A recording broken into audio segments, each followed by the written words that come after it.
Have you ever wondered what a massive global trade deal has to do with, say, a 7-day return policy at your favorite store? Believe it or not, it's all connected. It's all part of a master plan called business strategy. Today, we're going to pull back that curtain, starting with the entire global playing field and zooming all the way down to the rules that affect you every single day. I mean, that's the multi-billion-dollar question, isn't it? We're living in this world that's just constantly shifting. New competitors, new technologies popping up literally everywhere. So what separates the companies that really thrive from the ones that just don't make it? How do they come up with a winning game plan? Well, before you can even begin to talk about a game plan, you have to understand the playing field. And for just about any business today, that playing field is the entire globe. Yeah, the global economy isn't just some abstract term for economists to debate. It's a huge, kind of chaotic, and deeply interconnected web of production, trade, and money. Every single company, whether it's a local coffee shop or a tech giant, is competing in this system. Something that happens on one side of the world can create these massive ripple effects everywhere else. And this playing field, it is never static. You've got these huge forces constantly reshaping entire industries. I mean, think about technological disruption, right? The rise of streaming services wasn't just a cool new opportunity for a company like Netflix. It was an existential threat to companies like Blockbuster that just couldn't adapt fast enough.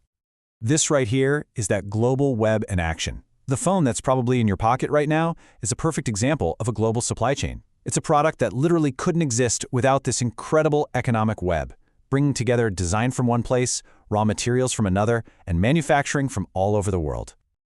So, if that's the ridiculously complicated, always changing playing field, how on earth do you navigate it? This is where strategy comes in. It's the essential tool for turning all that global chaos into a clear path forward.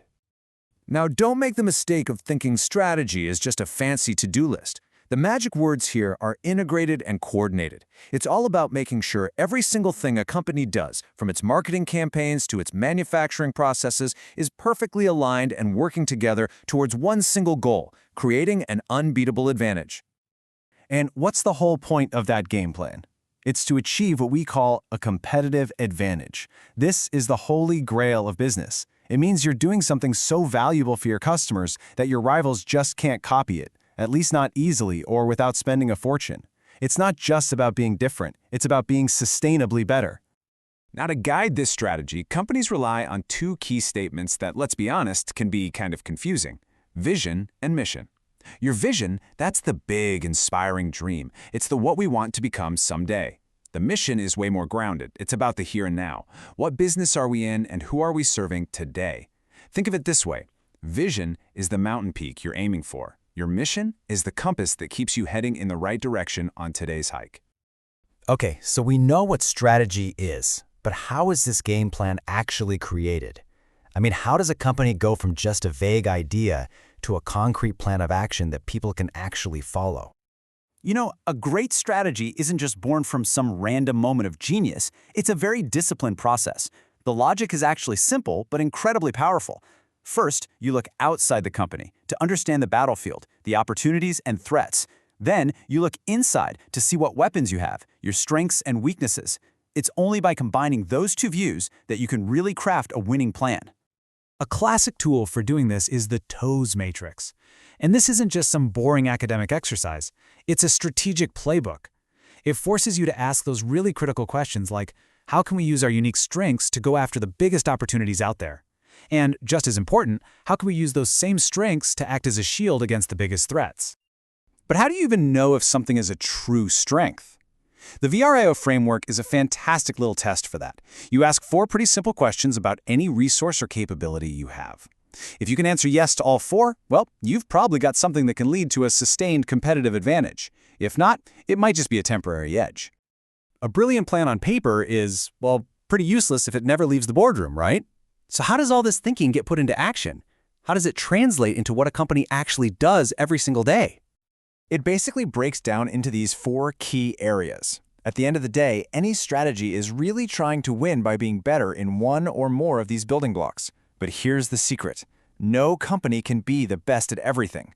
The real heart of strategy is making a choice. You have to decide which of these battlefields you're truly going to compete and win on. So if a company chooses to compete on efficiency, that one choice drives every other decision. They'll start obsessing over things like just-in-time inventory and designing products that are cheaper to make.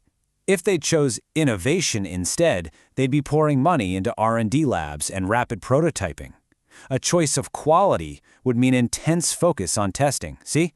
Every action has to serve the chosen strategy.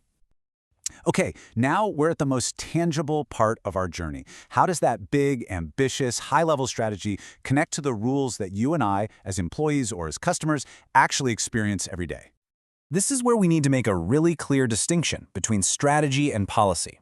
If strategy is the path you're taking to win, then policy provides the guardrails on that path.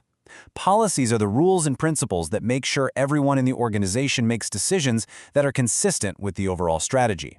Strategy is the what, and policy is the how. And you might not even realize it, but you interact with these policies constantly. They are the practical, real-world result of all those big strategic choices a company makes. For instance, when you fly, an airline's baggage policy is not random. A low-cost airline with a super strict fee-heavy policy, that's a direct result of their strategy to keep ticket prices low and make money on extras. That 7-day or 30-day return window at a store? Yep, that's a policy. A really generous return policy supports a strategy focused on awesome customer service, while a stricter one might support a low-cost, high-efficiency strategy. And when you go to a bank, their rules for approving a loan are a critical policy.